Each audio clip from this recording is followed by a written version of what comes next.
Good morning, everybody. Mike Tedeschi, investment strategist over at Perspective Wealth Planning. In this week's video, we're going to take a look at the emerging market index. We're going to take a look at the U.S. dollar. We'll take a look at the 4 major U.S. indexes, and then we're going to do a deep dive on the S&P 500 on some shorter time frames, as we are in a heightened state of volatility, and there are some key levels that I want to point out for you guys. So first, let's take a look here at the emerging markets. Now, we have talked about this a lot here over the last few years. First off, we have this trading range, and we have been in it since basically the end of last June.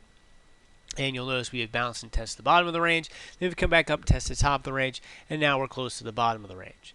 Now, before I analyze this any further, what I do want to talk about, and I want to use this as a teaching moment, is measured moves. Now, the size of this range right here, if we notice, if we take a line here and we duplicate that and drag it up to when we broke out a year or so back, you'll notice that the size of the range and the size of that move are very, very similar. Right? This is what we call measured moves. So the size of this box when we break out, we typically tend to make a move the size of the range that we were trading in before. So what we're looking for right here, if we go ahead and we move this line, if we were to get a breakdown here, and I'm not saying that we will, but if we were to get a breakdown, we would get a target all the way down here on the emerging market index, for that same reason that when we broke out back in here, we got that measured move here to the top.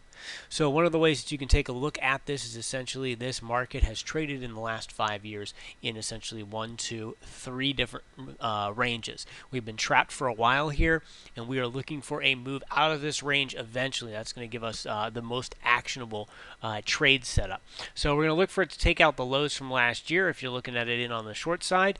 If we do hold this zone, then again, back to the top of the range, that 1100 would be that target. Once we leave that range, then we'd be looking back up towards that 1273 zone if you were to break above it. So right now we're sitting right near that zone of support. So what happens down here is actually pretty important. If we do hold this area right in here and start to turn back up, right, that's going to pretty much negate the idea of getting that breakdown. However, if we keep heading lower here over the next couple of weeks and we test this low from last year and break below it, then we need to take a look at this in a little bit of a different light. Now, when we talk about emerging markets, one of the things we always like to talk about is the U.S. dollar. And the reason is because as the U.S. dollar is stronger, that's typically a headwind for the emerging markets. If the U.S. dollar is weaker, that is typically a tailwind for the emerging markets. And if we take a look at where we are on the U.S. dollar, we are at in the same type of box setup that we just talked about. We are right at the middle of it. If we make a breakout from above here, we look back towards those highs put in back in 2016. This is essentially put in a potential ascending triangle pattern here for over a year on the U.S. dollar. What happens right here at this 98-99 zone is very, very important. If we were to get a breakout on the U.S. dollar, you would think that would be a little bit of a headwind there for the emerging markets, and that could give us the reason for it to break down into that lower box. So we want to continue to pay attention to those things. Now, let's quickly jump in to the major U.S. indexes. Right, we talk at the Russell. Look, and I'm going to zoom in back here onto daily charts for you guys off of those weekly charts. Look where we held, right? Last week we talked about that really, really key zone at 1450. That's exactly where we held. We made a nice bounce back up. We have not negated this potential head and shoulders top, but we haven't confirmed it either because we haven't broken down below it. The Russell is trading below its 50-day moving average. It's trading below its 20-day moving average. If you put that 200 on the chart there as well, that purple line is also still below the 200-day moving average. Again, continues to be the weakest of the indexes. Now here's the NASDAQ. The NASDAQ is trading below its 50-day moving average. Here's above its 200, its 20, and its 10.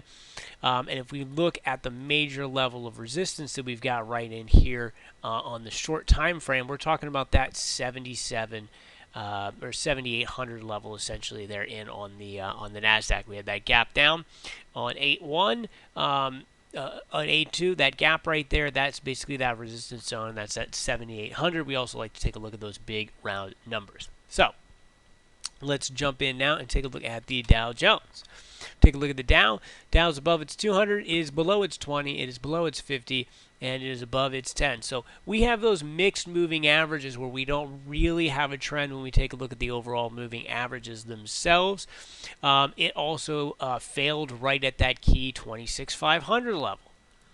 And now if we take a look at the S&P 500 here, very similar setup. It's above its 200 day, it is below its 50, it's 20, it's 10, so very similar to the rest of the indexes. And here we are right there at that resistance, which is about that 2940 zone. Now what I'm going to do here is we're going to zoom in and we're going to look at this on an hourly time frame. It's not something we do a lot in these videos, but the size of these moves here over the last couple of weeks is actually pretty big, and so we were talking about a percentage basis. We're getting 4 or 5% moves in 2 to 3 days, which is much bigger than when you go and look at a period of time like back in here where you have very tiny candles in comparison to these large candles, right? Low volatility environment there, higher volatility environment here. So let's jump in and let's take a look at this on an hourly time frame. So we've got a very clear level of resistance. When we zoom in, it's obvious on the daily chart as well, but it's a lot more obvious here on this hourly chart. That is the major zone of resistance on the S&P 500, that 2940-45 zone. Very important. If the bulls want to get going once again, they're going to need to break above this range. Now you'll notice we have a lot of price action back in here at that 2970 level, going back a couple of weeks, and then once we had that breakdown, we have not traded back in this zone. So this zone right here is really the big battleground zone. If bulls are able to get us back up over that 2945 zone, you would expect them to be able to test the top end of this range, which is about that 2970 area.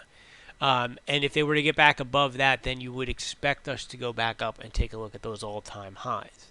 But the fact that we have not been able to, and we have tested a bunch of times at this point. We tested it once, we've tested it twice, we've tested it 3 times, and today the 4th time, all of which have been rejected. Now, when we look at the areas of support, right, if we are going to head back down here, really the major level of support is that 2820 zone. Right, this is a big range. The midpoint is right here, and you can certainly see some price action that takes place right around that 2900 zone. And basically, if you're above that 2900, you're up to that 2940. You're below that 2900, the zone's actually much further to the downside, and you get back towards that 2820 zone.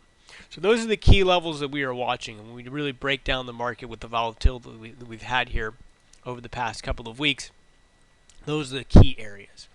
Now, I'm going to clear these drawings off, and I'm going to back us up one more time in on a daily chart so that you guys can see one other thing that I'd like to show you.